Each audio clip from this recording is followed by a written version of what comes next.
ಕಟಪಾಡಿಯಲ್ಲಿ ಮಗುಚಿ ಬಿದ್ದ LPG gas tanker. ರಾಷ್ಟ್ರೀಯ ಹೆದ್ದಾರಿ 66ರಲ್ಲಿ ಸಂಚಾರ ಅಸ್ತವ್ಯಸ್ತ.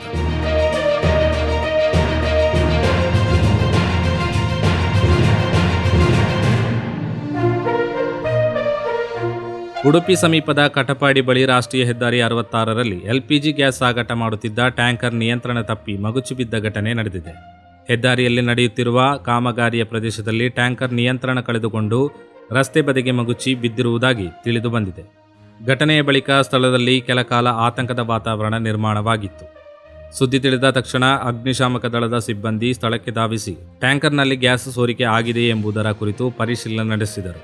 ಯಾವುದೇ ಅಪಾಯ ಸಂಭವಿಸದಂತೆ ಮುನ್ನೆಚ್ಚರಿಕಾ ಕ್ರಮವಾಗಿ ಟ್ಯಾಂಕರ್ ಮೇಲೆ ನೀರು ಹಾಯಿಸಿ ಅಗ್ನಿಶಾಮಕ ಸಿಬ್ಬಂದಿ ಕಾರ್ಯಾಚರಣೆ ನಡೆಸಿದರು.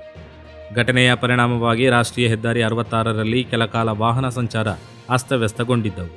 ಪೊಲೀಸರು ಸ್ಥಳಕ್ಕೆ ಆಗಮಿಸಿ ಸಂಚಾರ ನಿಯಂತ್ರಣದ ಕಾರ್ಯದಲ್ಲಿ ತೊಡಗಿದರು. ಬಳಿಕ ವಾಹನ ಸಂಚಾರವನ್ನು ನಿಧಾನವಾಗಿ ಸರಿಪಡಿಸಲಾಯಿತು.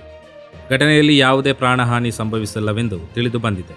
ಟ್ಯಾಂಕರ್ ಮಗುಚಿ ಬಿದ್ದ ಹಿನ್ನೆಲೆಯಲ್ಲಿ ಹೆಚ್ಚಿನ ಮುನ್ನೆಚ್ಚರಿಕಾ ಕ್ರಮಗಳನ್ನು ಕೈಗೊಳ್ಳಲಾಗಿದ್ದು, ಸ್ಥಳದಲ್ಲಿ ಪೊಲೀಸರು ಹಾಗೂ ಸಂಬಂಧಿತ ಅಧಿಕಾರಿಗಳು ಪರಿಸ್ಥಿತಿಯನ್ನು ಮೇಲ್ವಿಚಾರಣೆ ಮಾಡುತ್ತಿದ್ದಾರೆ.